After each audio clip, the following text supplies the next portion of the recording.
So we just concluded a in-home training program with Zoe. So maybe you can share with the reason that you've decided to go with an in-home training. Sure. So some of the things that you experienced. Sure. The dog was showing signs of high anxiety and was, people would come to the door, she was jumping up on people, she was jumping up on the couch. We just were having a hard time controlling her. Okay. So we wanted to learn ways to control her better Yeah. and lower her anxiety. She was very nervous all the time. Okay. And so maybe you can share a little bit, like when you came home from work and school, what was her behavior? She would run and jump on the back of furniture, jump on couches, because she's People. smaller. She couldn't reach us, so she would jump on the furniture to jump up on us. Yeah, that was pretty. Yes. And then she's just kind of crazy. And then if I do remember, she was also a submissive peer. Did she pee? Oh, she did. Oh, yeah. Constantly. When anyone, she would get very, very excited. When anyone came in the door, and would just pee. Yeah. So how is that now? Much better. Yeah. So how is it like when you come home? So what is the scenario now that you experience? We now kind of ignore her when we first come in, so she kind of does her own thing, and she'll go sit or lay down and wait.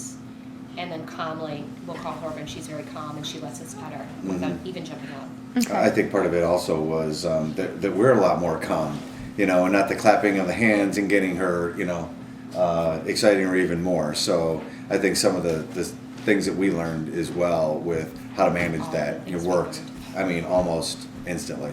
Great. We completed like a foundational piece, which are all of your foundational commands: come, sit, down, stay. How has that worked out for you? Like, what kind of things are you now incorporating into your everyday where this has become beneficial for you? I think it's huge just because we have so many kids in and out of the house and neighbors in and out that we can open doors, that she's not, trying to dart up the door because we can use the sit stay.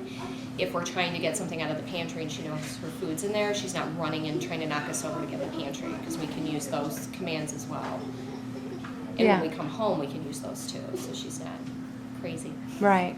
So we just went through the scenario on the door, how to do a meet and greet at the door. How do you feel that's going to work out for you? Great. Yeah. I think the people that come to the door will be appreciative too. Yeah, I work out of the house, so I mean it's really important for me that if I'm on a phone call and somebody rings the doorbell, that the dog, the dog would bark for an hour if you allowed it, until somebody went to the door, opened the door, there wasn't anybody there, whatever, if it was a box or something.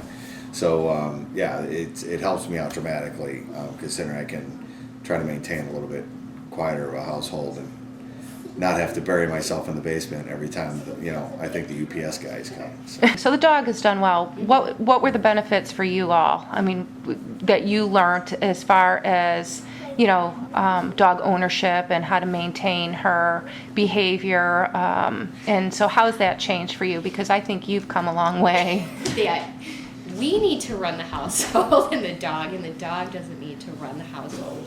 And even if we do that we can still love the dog and she's still going to be happy. That was my biggest fear. But she can still get that, even though we're in charge now. Right. She's not running the entire house like she was when you first came. Yeah, and you've become a much calmer leader, for her, because your whole technique has changed immensely, I think.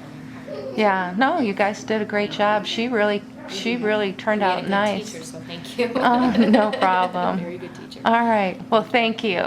Thank you.